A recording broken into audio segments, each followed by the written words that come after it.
What is up, everybody? We are back with Hitting the Bars. I just tried to clean my camera for our YouTube channel and it failed miserably. And You made Keltie's it hating so me much at the worse. moment. It was so funny. I so saw much it. worse. There was a countdown. She's like, I'm going to clean this. I'm going to clean this. And she went one wipe and it just went like grease. And I was like, oh no, you would wait till the 3-second countdown to start wiping your camera. I know. It's because I put moisturizer on. I've been sweaty and sunscreeny all day. Yeah. I've fucked up, but I fixed it with a scrunchie. We're innovative over here, okay? Wow. Reusable queen. On your toes, innovation. On my toes. But I can't believe just truly, I was like, it's gonna be so crystal clear. Yeah. Swipe, just blurred. I'm like, oh no. Oh no. The YouTube girlies know you were just shooting on like an iPhone 3 potato. Just very temporarily. Not iPhone, just a potato. Just true. Potato filter. It's like www.creedsthoughts.com. Please tell me you know what that's from. I feel like, isn't that The Office? Or why do I? Yes, yeah, I was going to say, yeah. When he writes about the blog and there's no real blog and it's like www.creedsthoughts.com. Yeah. I was like, I've heard that. And I know it's The Office, but I couldn't. It's been a while. Actually, I need to rewatch. It's been a while since I watched The Office. I constantly make Office jokes and I hate when people don't understand, and I will know it to the T. And I'll be like, oh, do you remember this one episode? And people are like, what? I'm like, oh, I'm unwell. I'm sick in the head with Office. See, my problem was I was too much that girl, like too much. Every quote had to be an Office quote. Every joke is off. And then I was like, you know what? You need to forget some of these. So I had to take like a couple of year hiatus, just enough that I'm like, I know I've heard that. Now I'm ready to reintroduce. I needed a little detox from The Office. Good for you for being self-aware. Very. I was like, ooh, it's giving too millennial stereotype. Oh no. Totally too true, much. Though. It was like, next I'm saying I'm in Gryffindor. I'm doing Office quotes. I was like, check yourself. That is sad. Yeah, that's true. Anyways, you can ruin a good thing. Have you been? I've been good. good. It's been sunny in Vancouver, which is a treat, but no one on the podcast wants to hear about weather. I've just finished some fun challenges. I'm liking music. I'm liking my workouts right now. It's nice when you're in one of those phases where you're like, I like my routine. I like the workouts. What's your favorite workout right now? It's just very balanced. Like I'm doing Pilates once or twice a week. I'm doing like 2 to 3 resistance training. I go on a run when I feel like it. Some hot girl walks. I hit up usually one fitness class with a girl. Like I did spin this weekend with Ash. I'm doing Jaybird, which is like a hot yoga with my mom. She's into town this weekend. So it's just kind of, love that. It's structured, but it's simple. You know what I mean? Like get a couple resistance, some Pilates, walk. Like I feel good, which is a nice place to be.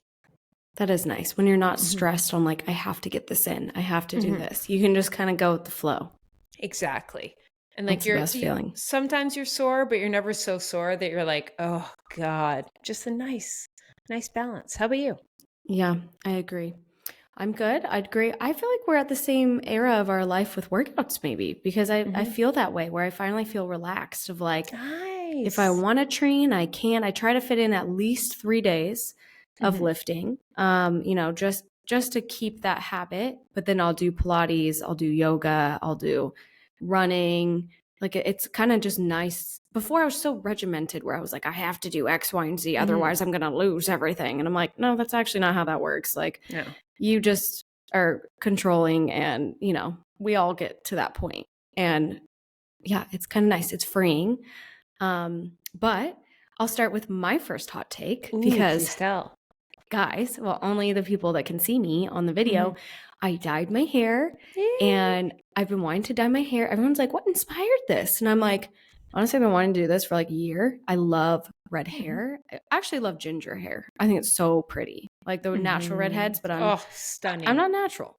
So I was like, I want to go kind of like that. And we ended up with red. We're here. Didn't plan that necessarily. Yeah. But my hot take is at the end of the day, hair is hair. It's never that deep. If you want to dye it, dye it. If you want to cut it, cut it. You don't like it short, get extensions. You don't like the color, dye a different color. Sometimes I think we hold so much weight in our beauty with our hair. And I understand that because don't get me wrong. I felt like my hair was thinning and it was freaking me out. Just turned out I just needed to dye my hair to forget all about it. Like that's called that's called girl math, I think.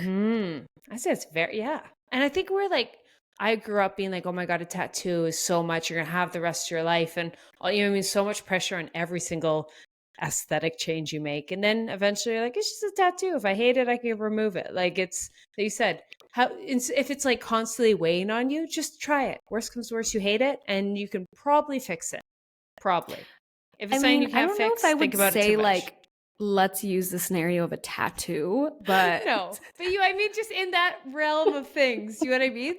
At least I'm like that. It's not like a piercing. It's like face tattoo. Oh yeah, just get rid of it after a while. Yeah. Like, obviously, don't just go get a random tattoo. But still, like sometimes you're like, I want to do it, and you're like, oh, you waste so much time being like, kind of want to, I kind of don't, versus just do it and fix it later. But maybe that's not great advice. No, you got to live life. You got to like change it up. I really believe in that. Okay, this is one of my biggest pet peeves in life, in people, is when they do the same thing every fucking year. And I get the tradition, but at the end of the day, and there's like psychology behind this, where if you do that every single day, say for Christmas, you're like, I have to do the same exact thing. And it almost ruins any other plans, right? Like you just know they're out for the count. I have lots of family members that do that. And like they mesh together and you don't remember which year that was, which year you did this for Christmas, because it's all the same. It's like Groundhog's Day. So you might as well just every now and then switch it up for your kids, for your family, so they have different memories, because they all will like hog together and it'll seem like a Groundhog's Day holiday. And I don't know, it's like my pet peeve is when people make that excuse, and I'm like, what is wrong with just doing something different? And if you don't like it, then go back to it the next year. But at least you could say, hey, do you remember the time we tried to have Christmas on the beach? Ha ha ha. And then you have the memory. I love that. And actually, changing it up kind of leads me into my hot take, which is the constant changing trend cycle of the new mob wife. And here's my hot take. The mob wife aesthetic is the clean girl aesthetic. They're the exact same thing. Now, hear me out. We did mob wife aesthetic, like the mob wife theme on Friday for my best friend's birthday. What did we all dress in? She was in leopard. I wore like I was like, what are the shortest shorts I have?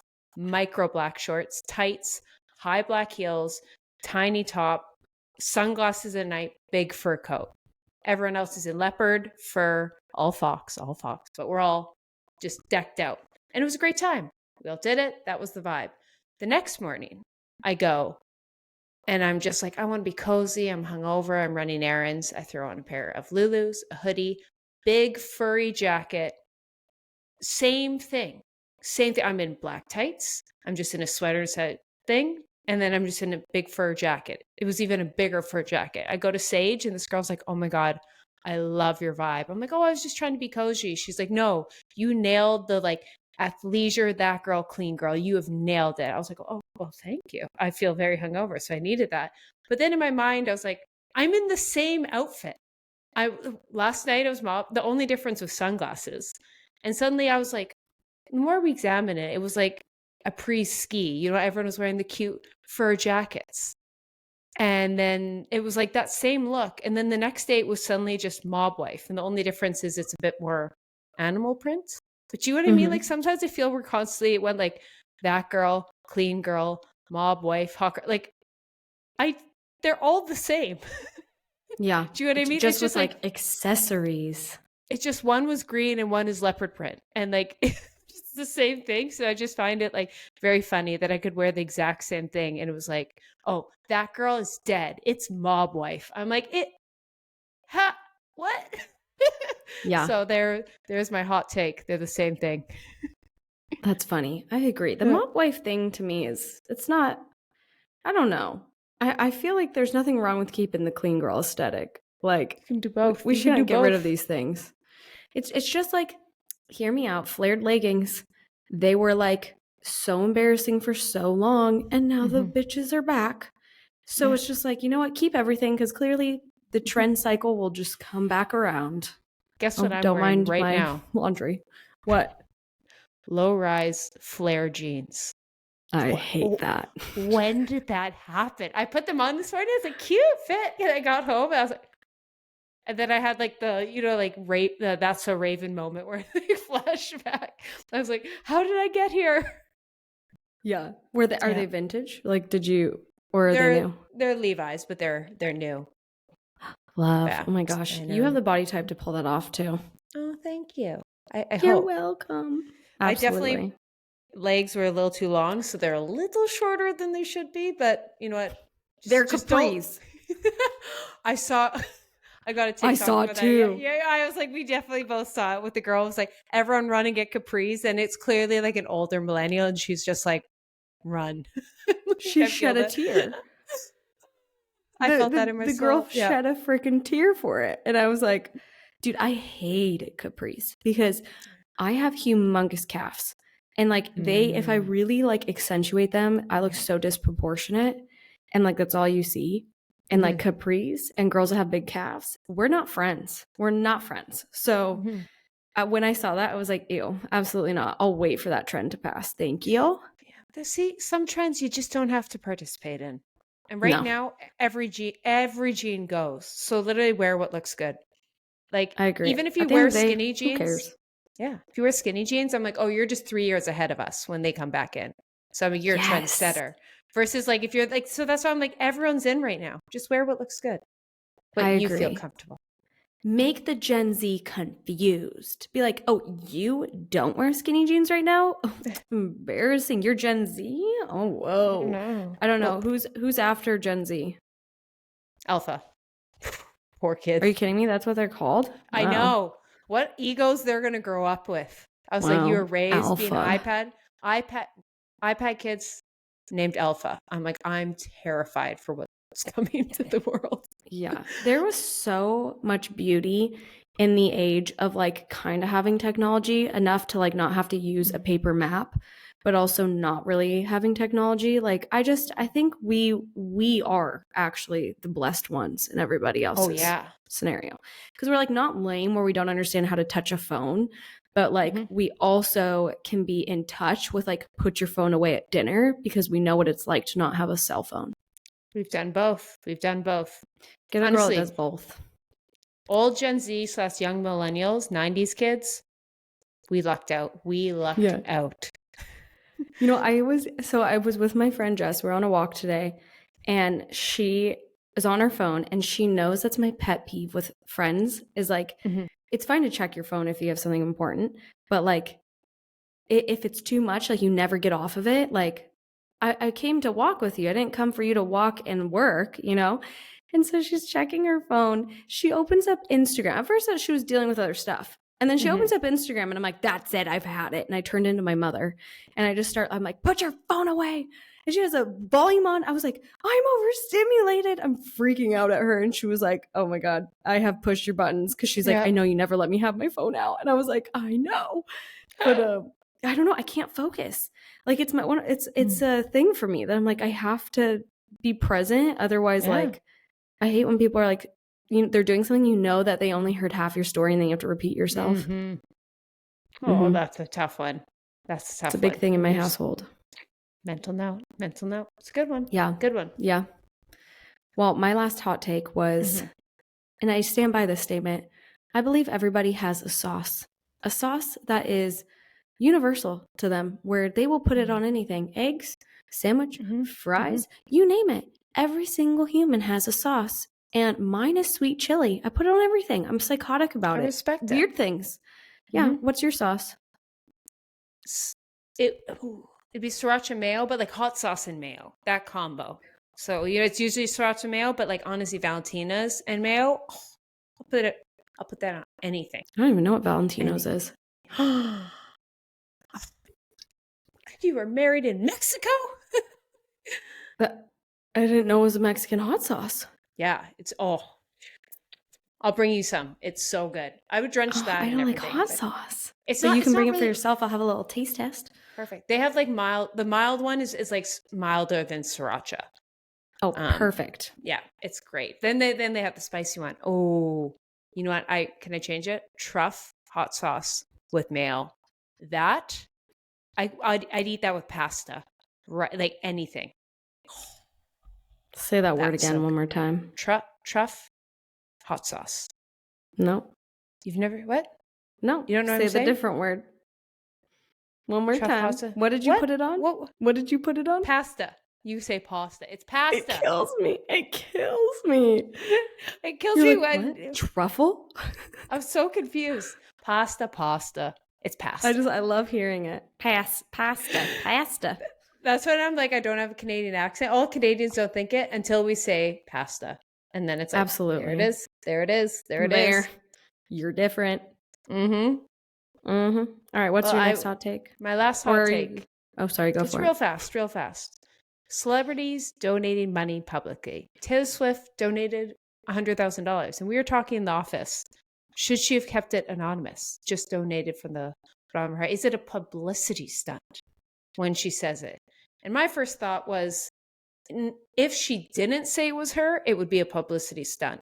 Because 100%, if it was just anonymous donation, $100K to Kansas City, the Swifties would have that figured out in 30 seconds. And you know what I mean? It's almost like if she just puts her name, sign, seal, deliver, simple, good thing to do, boom, done. Move on with their lives. So I was like, either way, she can't win. She doesn't donate, bad. She donates, it's a publicity stunt. So you might as well be the better person and donate. But I guess totally. Even if a celebrity donates money for a PR thing to look better, I love it. Do it. Do you know what I mean? I'm all for, I'm like, yeah, if that's going to get money to people, I'm here for it. Take your PR. But you know what I mean? When people like hate on celebrities for donating because it's like, oh, look how good I am. I'm like, so what? Like missing the mark. Yeah. They got the money. Yeah. I bet celebrities just want to say like a big fuck you to people sometimes because they can never do anything right. No. It's like you'll have to an extent, you have to stay in this box everybody puts you in. Mm-hmm. If you leave the box, they hate you. It's gotta be annoying. So stressful. To be an A-list celebrity seems like too much stress. You would have to like desensitize. Like you would have to turn off your human brain. It's like in Vampire Diaries. Did you ever watch that show? I did, but only the first season. Oh, great show. But yeah, like you turn off your human. It was like your human brain, and then you could be a ripper and like kill people. Yeah, that's probably what they do. Yeah, literally. Yeah, except they probably kill people. Just kidding. Yeah. Oh, maybe there's secret. Wait. Have we yet to have a celebrity that is secretly a serial killer? Because that'd be pretty good. That's a good storyline. I was going to say some names, but I don't want to go to jail. So not that I know any, but there's got to be some. There's got to be some. Oh, definitely. But they hide it. I don't want the FBI. I know. You got to think. Mm-hmm. Got to think. Some people have wound up dead around celebrities. I don't know. Okay. Anyways, speaking of people winding up dead around celebrities, that actually brings us into the perfect headline. What? These Nepo babies went through Navy SEAL training to survive NYC. So this headline, I was like, this is the most, like, I expect nothing less from Rocky. Sylvester Stallone apparently hired Navy SEALs to prepare his daughters to move to New York City. In an interview with the New York Post published Saturday, Stallone's daughters, Sistine and Sophie, said their dad insisted on having them trained in self-defense, Rocky style, before allowing them to take the leap from LA to New York City. So imagine like the kids, they're ready to grow up. They're in their late 20s, move to New York, and dad's like, not until you pass Navy SEAL training. So I was like, let's see what Navy SEAL training is. First, they had to go in the woods for 6 hours. That's kind of all they said. And then they didn't really say the specifics, but I looked up Navy SEAL training. They'd have to be able to swim 500 yards, be able to do 50 push-ups in 2 minutes, perform 50 sit-ups in 2 minutes, 10 pull-ups with no time limit, and run 1.5 miles in under 10 minutes and 30 seconds. And there's something so poetic about Nepo babies having to do Navy SEAL training to move to New York. And I was like, you know what? I think Nepo babies would get more respect if that was what they had to do every time they moved. Absolutely. That's so funny that he did that. They're like going to the concrete jungle, like literally pointless to have that. But he's like, what is something hard? There you go. Yeah. I'm scared of you on those streets. And like, you know, that's the one thing, like Nepo babies, we always hear their life's so easy. Everything's handed to them on a silver spoon. And I think they have definitely, easier opportunities in some ways, but every once in a while you'll hear of a Nepo baby's parent is like, my kid's not being fed on a silver spoon. And you hear like they have the resources to put their kid in Navy SEAL training. So I'm like, what's harder? What's harder, just having a regular gym program at a regular school or going to private school and having to do Navy SEAL training? Which would you prefer? Private school and Navy SEAL training, because then you True. get all the benefits of it. Like I mean, True. I'll take a couple days of being miserable to have everything handed to me. That sounds nice. It sounds really nice. I mean, if Navy SEAL training for trust fund, done. Sign me up. I just did it once for views. I did it for views, not even money, just views. There's, you know how people, okay, there's like a will when someone dies, and then there's like a trust where like the trust, like you can get it anytime, like whatever the allotted time is. We were recently talking to someone that like has a trust, and I was like baffled because like it's crazy. like you have to have money to have a trust. Like I was like, oh my God. Like I don't even know if my parents even filled out a will. Like I was just shook like that they had that. And I was like, wait, you can have them now? And they were like, yeah, at like a certain age. I was like, what? Wow. I thought everybody just had wills and that when the person died, you got the money. I will say, I've never really thought, I know trust fund, and I know your trust fund baby, and you eventually get it, and something happens when you're 18, but I won't lie, I've never thought about it until this moment. And I was like, wow. I know. I've never had to think about it. And when I was just like, how do they have all the money though? And then they were explaining it. I was like, and their family's still alive? They're like, yeah, that's a will when they die. I was like, oh, there's a difference. And they're like, mm-hmm. And that's how a lot of the Nepo babies or just people, the trust fund babies, it makes so much more sense. I was like, wow. So yeah, I mean, I'd do some Navy SEAL training for that. I feel that should be the new parenting, like how to make sure your kid's not a spoiled brat if you became successful. Because I've always wondered that. I was like, what happened you become so successful? But the things that made you successful were because you didn't come from money. Do you know what I mean? I've always thought that. I was like, then how'd you raise your kids? Like, I didn't come from money. I'm working hard. I'm hopefully one day build. And not that I should be stressed about this because it hasn't even happened. But I always wonder, like, what happens if you build such a big empire? Your kids are mean because they don't have to earn anything. And I was like, they didn't have a job. Yeah. I know. Now I'm like, no, they won't have a job. But Navy SEAL training, that's going to be my parenting. I feel like rule of thumb, like what I've always thought is, you know, instill good values and like make them work for things, like have a good job, right? Like that's how I was raised. I appreciate my family raised me that way. Michael was raised that way as well. He's like, if we have a girl, that little girl will not lift her finger. Like he's like, just so like, I will be enamored. I will be such a pushover. She will do nothing. But he's like, if it's a boy, he's like, he will be doing everything. And I'm like, that is not fair. You also have to do it to the girl because girls are also brats. Yes. Like, my family still made me and I appreciate it, you know? And like, neither of us came from anything. So that's where I'm like, we even joke living in a really hot climate. We're like, we're going to show our kids, we're going to go back to Washington during the dreariest month and stay a whole month and be like, this is what we had to play in. You're so lucky to play in palm trees. Yep. Honestly, though, 5 a.m. soccer practices, mandatory up north. That will teach any kid values. I was like, any kid. That's why, we'll move back for the first like junior high. When kids are the brattiest age, like 9 to 15, cold climate, outdoor sports. That will be my parenting. Yeah. There's even like sometimes, have you noticed like social norms with that where you meet people that grew up with money and they don't think of like when they go to a menu, they just order whatever because that's how they were raised. And there's nothing wrong, you know, like I don't think they're a bratty for that. Yeah. But it's like those little things that you can tell where you're like, you know, like were you like, I was raised not to order the most expensive thing off the menu. You didn't order soft drinks. It was water, you know, like certain things like that I've just noticed as I've gotten older and just certain people with their kids. I'm like, oh, that's so different from how I was raised, how Michael was raised. What do you think on that? I guess it's more of like it's a funny thing in the sense that, that would have been us. Like, we would have ordered, like, that was a special treat if you got a pop. You know what I mean? And it was like those, and you're like, if you usually didn't get dessert or just those cake, every once in a while you would. And it wasn't that we couldn't have sugar. It was just more like the extra. It was just kind of, you had the one meal and they're like, versus like now me and Megs, I guess it's just the two of us. So we don't have to like feed a family. So we'll get the appies, we'll get a drink and stuff when we go out. But just interesting. Yeah. I never noticed more, like I'll be observant of that because that's definitely how I grew up. And for the longest time, like that became such a luxury when I was just like, I do want a Diet Coke. So I will order a Diet Coke. That's still like, it's such like, I guess I didn't even realize the only satisfaction I get from just that because I didn't have it before of okay, yeah, we'll order that. It makes it so special when you can, even as an adult. Yeah, I don't know. It's just something that is on my mind that I'll think about, especially like I just live so far away from anything I ever knew.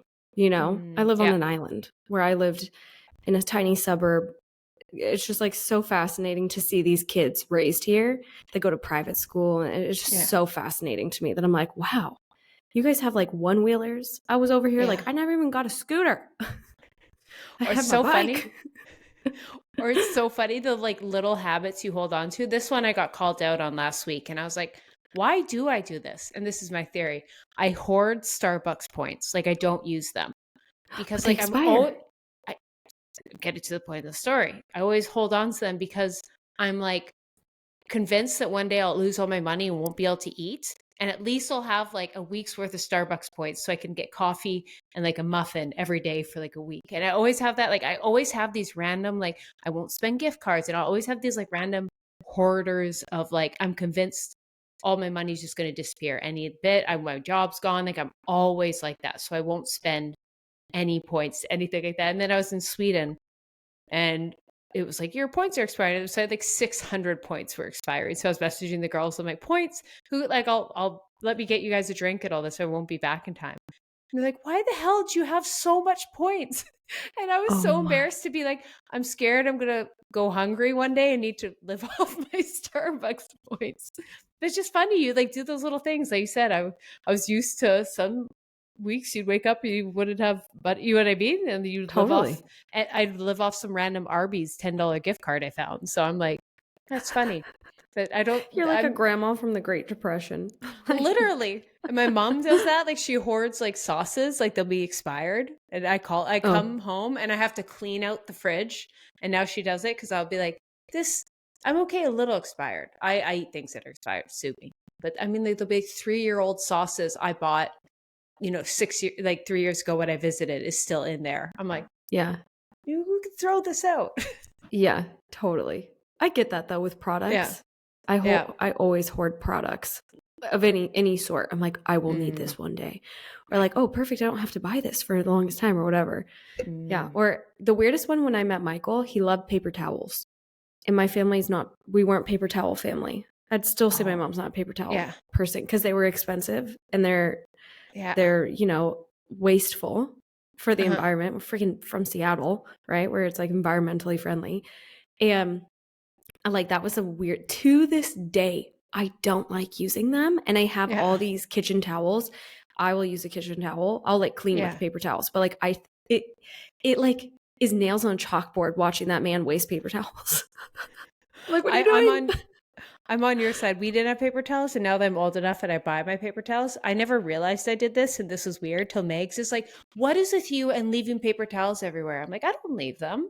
Like I save them. He's like, what? I was like, save them too. I was like, if I just use it and I just kind of use it for something, I was like, oh, this is so clean. I'll just kind of put it in a little pile, and then because I'll use it the next day. And he thinks I'm like, he thought I was being like, just like leaving trash around. I was like, no, it's a completely good, clean paper towel that I will reuse. 1000%. I do that. I keep them in my office. I do everything. Yeah. I'm like, I feel justified. Why toss this? Yeah. I know. My Especially if you just use it. She's like, I raised you right. Both of ours. My mom's like, yep. Good job. Atta girl. Okay. Sorry guys. That was a tangent. Yeah, tangent. But enjoy. Please comment down below any of your weird hoarding habits from a rough childhood. Yes. Okay. Headline 2, for people who these could also be Nepo babies. Maybe Nepo babies is the theme of the day. Even F1 drivers do Pilates. So I was reading this article about how F1 drivers train. And I found this so fascinating. And Logan Sargent, I don't know how to say his last name, with Williams, was just talking about his like typical workout. And the main thing, do you know what the main thing they have to train for is? No, what? Driving? Neck. No, neck. What?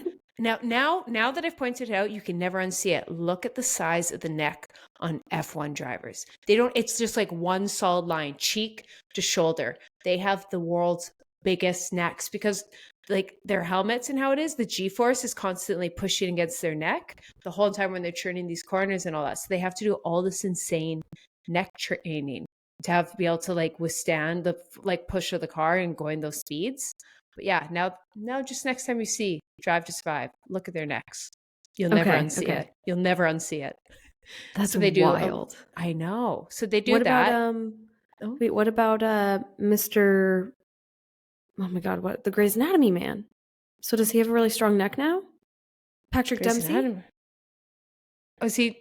He's a driver now. Is he an F1 driver? Not F1. Definitely not F1. Maybe. But he's not one of the F1. There's only like 20 F1 drivers. And they just all go around the world. 20, 30. I can't remember exact amount. Let me look. Okay. I think he's just a race car driver. So there's a difference? Yes. Do you know what F1 is? No. I actually have no idea what it is. It's just driving. No? You have to watch Drive to Survive. Have you? No, it's like the number one awful. Netflix. No, exactly. That's why everyone got hooked on COVID. It's the most crazy lifestyle. You don't watch it for the driving. You watch it for the drama of the side of it. Yeah. Like that's why the girls and the guys love it. Because the driving's kind of like, it is exciting. Don't get me wrong. But seeing these men's lifestyle is insane. Like their sponsor will be Richard Mille and Rolex. Like it's like a part of like I mean like they're flying around all these like bougie places. They're like there's only 20 of them, so they're all like because each team only has 2 drivers. I want to look into it. Their lifestyle. Well, Lewis Hamilton has to be like $500 million. The number like these guys are rich, like top paid athletes in the world, 100%. All for driving a car? Yeah. They're not cheap cars. They're not. They're driving the fastest let Mercedes. Me tell you. We're over here loving our Swiftie, our Selena Gomez, and these boys are just feeding money to these sports, like football players. I'm like, the fact they make that much money is stupid to me. Like it's just crazy. Wild. It's crazy. But the boys love it. It's their reality. It's their. That's why I'm like. It's their spa days. No, reality television for men is sports. When they're just talking about all this, they just don't realize it. All the team dynamics and all that. I was like, that's why we watch reality television. Absolutely. We just like their lives. They like the actual whatever thing they're doing. That's why you need to watch F1 because you get to see their lives and like it's. Okay, I'll try it. I'll make it on put on the list. I need to you and watch. Michael. It's one of those few ones that the guys and the girls like to watch together. It's a very husband-wife, girlfriend-boyfriend show. Like it gives both. It gives the sports adrenaline and it gives the lifestyle. Like the writers of Netflix nailed that one. Like, we'll warn you, we're on our Game of Thrones thing. So like, it's got a minute. We got a minute. Got to come back. Circle back and remind me. Game of Thrones is better, so I appreciate that. But I will say, so they went on neck training, cardio, their heart rates are through the roof. Like they lose like 10 pounds every single race from just sweating. It's so hot in there. So their cardio has to be just good so their heart can actually like maintain it with like just the adrenaline and all that going. And then I found this so interesting. So I think it was the Atlantic or the Athletic that said it. Is they were going on, they need to do core, mobility, flexibility, and other key training consideration. Mobility is more about joints, while flexibility is soft tissue, and Pilates is an exercise option to address all 3. So I just found it funny that this athletic article was trying to find exactly what we just experienced. They're like, oh, how would the girls also be interested in it? And she was like prescribing Pilates to these F1 drivers. And there's just something about that I love, that you always hear like football players should do Pilates, F1, like you always hear it. And there's nothing funnier than thinking about like a 200-pound linebacker, Lewis Hamilton worth $500 million, just being humbled by a Pilates reformer. And I just find that so funny. That is really funny. There's like no way to not make it look feminine and like elegant. No, they just can't. They can't. Not on the reformer. No, not those guys. Speaking of guys, I briefly mentioned this beforehand, and I want to see your live reaction. I figured out why Justin Bieber wasn't at the Super Bowl. Do you have any? Why? What? Oh, can I guess? What's your guess? Guess. He's recovering from his illness. Oh, that isn't that like? I don't know if that was good. I was going to sound real rude. Like, yeah, get it together. But I feel like it's been a long time. Yeah, but I mean, he did like cancel a tour, and like he hasn't produced music. Or at least I don't think so. I have no idea. I honestly don't keep up too much with him. Yeah, I remember hearing about the canceled Selena, show. if they're not in the media, I'm like, he pretty much keeps to himself. True. Anyways, also, Lil Jon. Oh, go on. Can we just acknowledge really quick? I did not know Selena Gomez is kind of dating like a normal guy. That Benny. No, she's not. Banco? You did not call him normal guy. Okay, hear me out. He has like a million. I recently found his stuff on TikTok. He has like a million followers. Don't get me wrong. Okay. I think 1 million is amazing, but like, what? Selena Gomez is like the most followed person ever. Like, wait, you don't know who Benny Benassi is. That's why you don't get who he is. He's like the #1 producer. He's produced like every single pop song. Oh, I thought he was just an influencer. No. He just does that for fun? He that's like complete fun. Like he's like a top A-list celebrity. So all those pop songs you hear, producer has to make it. Like Taylor Swift? Huh? Did he work with Taylor Swift? Probably. Like he's worked with everybody. Here, let's find out who Benny Benassi has. So she met him producing music. Yeah. Produced for he's one of the biggest producers, and then he's such a big yeah. He just looks like an influencer. He like posts stuff like, let me try this mustard sandwich. Producers, as a music producer myself, don't get enough credit because they're behind the scenes. Beautiful People by Chris Brown. Heard of it? No. He's pretty much produced every single Chris Brown song. Yeah, but I hate his Chris most Brown. famous song. I know, but you can't deny Cancel him. Anyways, moral of the story is like he's produced his most famous song. You've probably heard is Satisfaction. He did the big remix in 2012. So he's remixed and produced his own things. But yeah, he's a producer in a lot. So if you were to go look at like a bunch of top pop songs, he would be like credited as producer. Okay, then that makes more sense. All right, guys. From an outsider's perspective, I don't know who this guy is. When he came up on my thing, I was like, you only have like 1.7 million followers. Like, don't get me wrong, that's famous, but like, that's not Selena Gomez famous. And I was so confused. So in my mind, that's who she should be with. Someone who's in the Hollywood scene up there. No, they seem not front-facing. Kittens. Yeah. Like you'd say, I won't lie. If you see Benny Benassi like walking down the street, you might not recognize him. Like he's not like that, but like he's like a normal guy. He's a big deal in Hollywood. So it's like I feel people like Selena need to be like that. Like he gets it. He's in that world, but like the paparazzi isn't hounding her down. Yeah. Good for them. Okay. Thanks for I wasn't hating on him. I just was like, how did this couple work? So that's good to know. I'm just laughing. I just giggled when you were like, he's not school. You called him a nobody. I'm like that's Sav's version of a normal dude.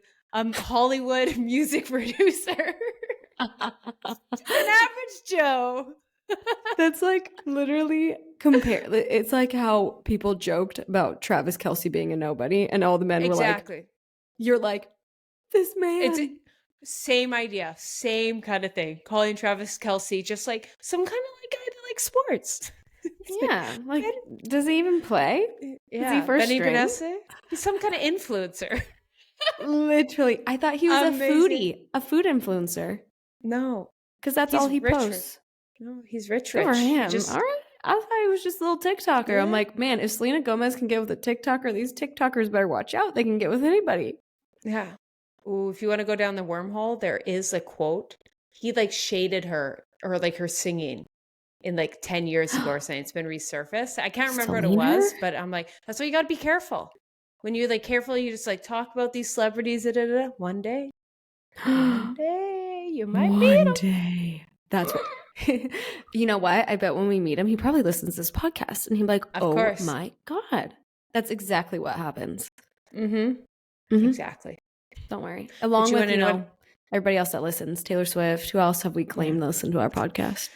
Oh, Travis Kelce, Steve Jobs, Jeff Bezos. Andrew Huberman. Threw that one in for you. Number one. I don't listen to him. He listens to me. Literally. He's like, did you hear Keltie's protocols? Yeah, they're pretty good. They're pretty good. Okay, sorry. I got you sidetracked. Yeah. So why did Justin Bieber not perform at the Super Bowl? So Lil Jon, who performed at Super Bowl with Usher, spoke to TMZ, and he tells us Justin Bieber was actually considering taking the stage with his former mentor, Usher, for the big performance, but ultimately decided to sit it out because it was just a lot for him to take on. And it's, once again, not that deep. He was going to, and then he was like, you went, like, he's that level of celebrity, Justin Bieber, where he was like, yeah, I think I'll do that. And it was just like, I'm busy. That's a lot. I'm okay. The way you hyped that up to me, I know, before this podcast, but you want to know the facts. I know that it's not that deep. I searched and I found why Justin Bieber didn't. Oh, he just didn't want to. Yeah. Oh, cool. We got the answer. Probably just like every other celebrity that gets asked. They're asking like 1 million before they go down to Usher. You know it. I do believe that. I wonder how many people they do ask. You know what I mean? Each year, like how that works. There's got to be. Like, there's just no way that they don't ask Selena Gomez. They don't ask, let's be real, Taylor Swift. They don't ask someone that's like hot and pop right now. And like, but I don't know, Beyonce. Okay, here's the theory though. Here's the theory. You know what is a big correlation? People who perform and who have residencies. Because I feel it's like we forget who's popping now, but a lot of people watch the Super Bowl are over the age of 40. So they also have to account for like everyone likes. And so like once like Usher has a residency in Vegas. So I wonder if it's something like that. You know what I mean? They take into account like who isn't just big and hot right now, but who has stood the test of time. People will travel to Vegas. The mom will like and the daughter. So I feel, you know what I mean? Like that's why Usher seems odd until you really look at it and you're like, no, he does. He's got bangers. He does feed to everyone. He does. Bangers. He needs some Shania Twain. That's a universal girly. Shania Twain 2025. Oh, Where do I love sign? her. Where do I sign? Could you imagine the mashups that girl could sing? Amazing. Which actually leads me into the next headline / just a little theory I have. I think the biggest trend of 2024, country music. And I have a theory of why. So, Beyonce, country album. Post Malone, country album. People like Zach Bryan, Noah Kahan, just guys with a guitar blowing up. And I think it's like the revolt of AI. And here's my thought. I know it sounds crazy, but I think we're so used to everything like being overly produced. We hear these AI, everything's perfect, everything's meticulous, da da da da da da da da. And then we see Instagram, everything's filtered, everything's an algorithm, all this kind of thing. And it's almost like people are like, I just want simplicity. I just want to hear about loving my dog and loving life and loving my mom and the struggle of little, you know what I mean? And I think country music is so that. And like Noah Kahan, I remixed one of his songs recently and it was super tough because it's not perfectly calculated. Like he just riffs. So like a lot of things aren't perfect because it's just him and his guitar riffing. And like Zach Bryan's songs were recorded, some of them on an iPhone. Like Spotify songs with millions were just on his iPhone. I know, like not now he's such a big deal, but like his first ones that blew up. And I think that's going to be the next wave. Like Stagecoach could be bigger than Coachella in a year or so. Who knows? But I think Stagecoach sold out and Coachella didn't. That could be fake news. Let me look right now. Also if you think about it, like just from a perspective, I would rather go to Stagecoach and not Coachella just because it sounds like it would be more chill. Maybe that also. I don't know, but that is interesting. What? Okay, crazy. Yeah. Stagecoach sold out. Coachella not sold out. See? That's wild. Yeah. Look at that. But like, I'd much rather go to a country. It just seems like better vibes, but also that's a different type of person. So yeah, maybe the poppy people are like, you know, Beyonce dropped that new song and they're like, all right, looks like we're going to Stagecoach.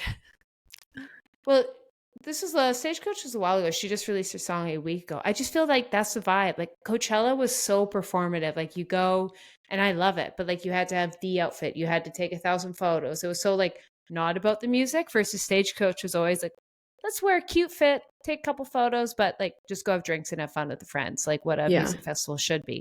Versus Coachella is a fashion show. True. Yeah, just from you describing it, it even sounds like Coachella just sounds stressful. The walk-in, the planning. It's a battle. It's a battle. I still love it, but I'm not going And you this said year. Post Malone's coming out with a country album. Yeah, I think it's in April it comes out. I love his music. He seems like a cool dude. I love Post Malone. And his songs with Noah Kahan were so good. So like if you hear like that kind of vibe, I think it's going to be very like Noah Kahan influenced. And they seem like buds, so I'm here for it. Did Noah Kahan go to the Grammys? I feel he had to have won. He had to have won something. Or Tate McRae? McGree? Oh, she won something. Did she win Best New Artist or something? Or am I... Did she go? I think she's from Calgary. Did Noah Kahan go to Grammys? Let's see. You look that up, I'll look up McRae Grammys. Though Kahan wrote on Instagram that he considered it the privilege of a lifetime to be a part of the Grammys, he opened up about his anxieties surrounding the day in a new interview at The Garden. I was sitting by myself like, whoa, I'm the least cool guy at the party right now. Oh my God, that makes me like him even more. So he went, but he was just like, it's just the classic, how did I get here? So they like probably just wasn't really shown. If he wouldn't be one of those celebs that I feel like the paparazzi would be like, make sure to get Noah Kahan's reaction. Like do you know what I mean? So did he win anything? Could have been sure. Did Noah Kahan win a Grammy? What about Tate? Did you? She didn't go. She performed at a hockey thing instead. I just thought she was just super hot this year too. About that. Oh, now I remember. That's so funny. No, Noah Kahan won Best New Artist. That's who it was. She was nominated. It was supposed to go. But honestly, he deserved that. He deserved that. Oh my God. Yeah. He was in my Spotify rap, so I can say that. Love that. That's awesome. It's always nice when your Spotify rap isn't embarrassing. Every once in a while something slips in and you're like, damn it, I can't post this. You're like, no. My mom only handles it, so can only imagine what she does. Handles the Spotify rap? What? As in, like, I listen to Apple Music. She listens to our Spotify. Oh, yeah. So I love going through my mom's Spotify rap at the end. I just cackle at the thing she said. Can you please tell her? Do you remember any of her standalones? She loves... No, I don't remember. I feel like I talked about it on the podcast. I went through it and I was like cackling at some of the things she was listening to. We did talk about it. Like ABBA, or like she loves electronic, like she loves to dance. Always dancing. Love that. So any kind of dancing music. I'm here for it. I think it was like a musical or something weird that she was listening to. Yeah, I remember us talking about that. Yep.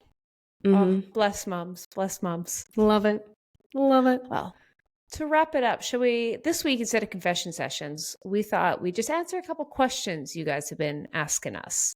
Would you like to jump into some advice from non-professionals? This is not legal advice. This is not financial advice. This is not therapy.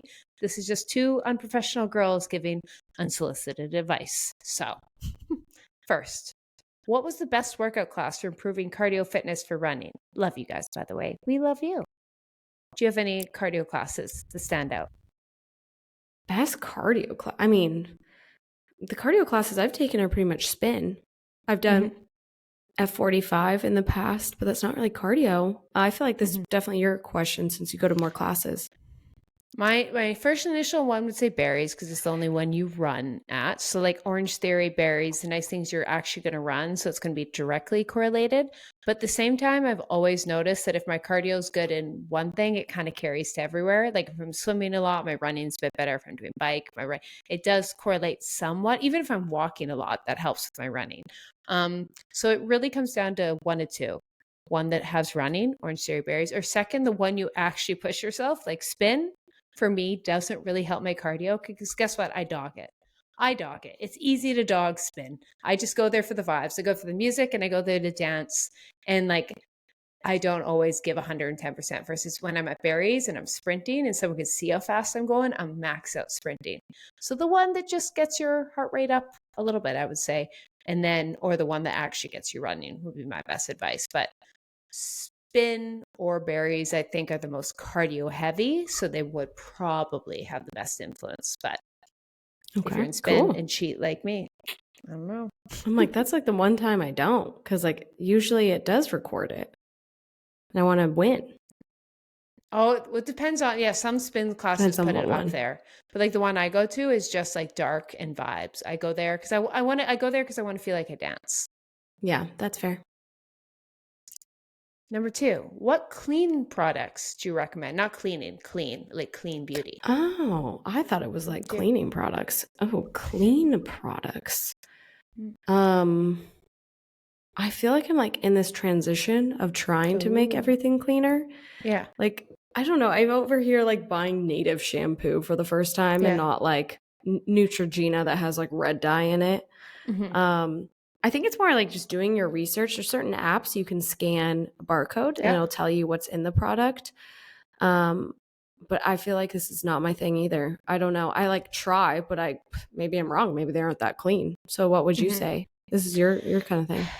How I went about it is like one of two ways. First, clean is now just a buzzword. It's like organic. It's a marketing. It's greenwashing. Like there is some products, but like anything in marketing, it started as this thing. Actually, like Drunk Elephant was one of the first that really went after it. And I still love their products, but like, I feel the only way to do something, whether it be ethically, what you want to think of where everything's sourced, is I just took 3 years researching every product I brought on. So I never did this whole like clean out, get everything, get rid of my makeup, get rid of my skincare, get rid of this. I just, every month something ran out, I stopped and like really researched the next product I would be.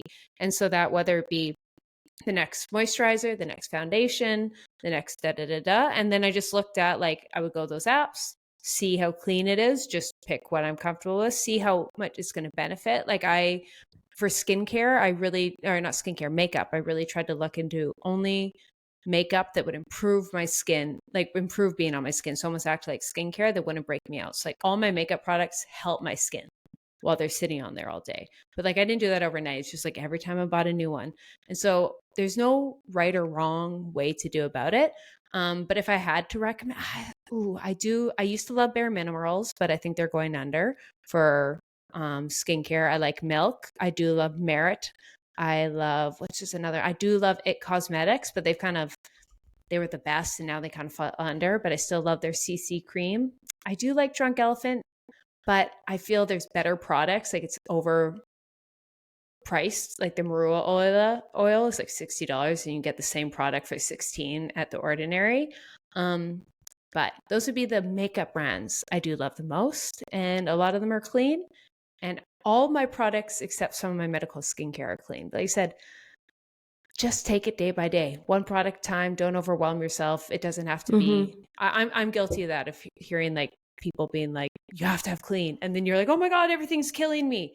Everything's killing us. So just like take it day by day, one product at a time. Really research it so it's clean enough for you, whatever you deem clean enough, and you're not just paying for a label like organic. That's kind of bogus. There's a lot of cleaning products too. That's a huge one.